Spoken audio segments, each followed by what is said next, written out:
जैसे जैसे आप अच्छे कर्म करते जाएंगे वैसे वैसे ईश्वर की कृपा दृष्टि के लायक आप बनते जाएंगे।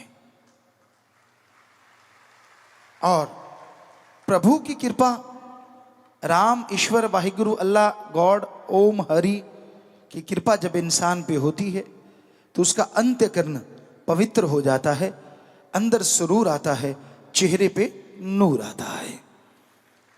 वो इंसान का चेहरा सबसे अलग होता है।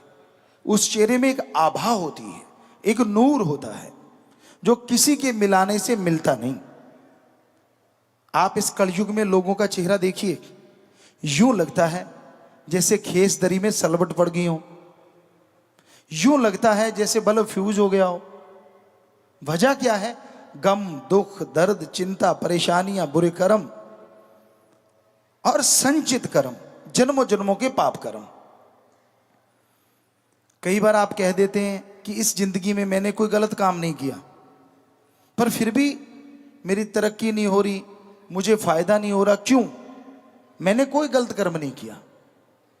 तो आपकी बात सही है, कई बार ऐसा होता है और उसकी वजह है आपने गलत कर्म नहीं किया, लेकिन जो जन्मों जन्मों के संचित कर्म है, पिछले पाप कर्म है, उनको खत्म करने के लिए क्या आपने राम, अल्लाह, वाहिगुरु, गॉड, ईश्वर का नाम लगातार लिया है?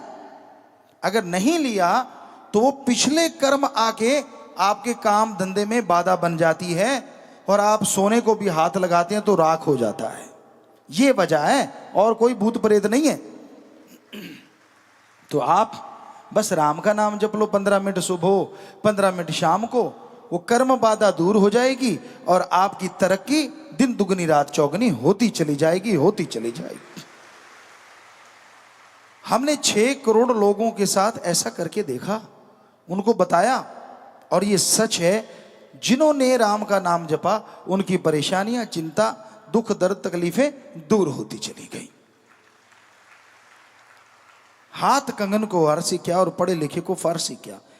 हम कोई पैसा तो लेते नहीं, राम का नाम बताते हैं। आप जाप करके देख लो, भक्ति करके देख लो। जैसे जैसे आप भक्ति करते जाएंगे वैसे वैसे आपके अंतःकरण की मैल दूर होती जाएगी और प्रभु की कृपा मूसलाधार बरसने लगेगी।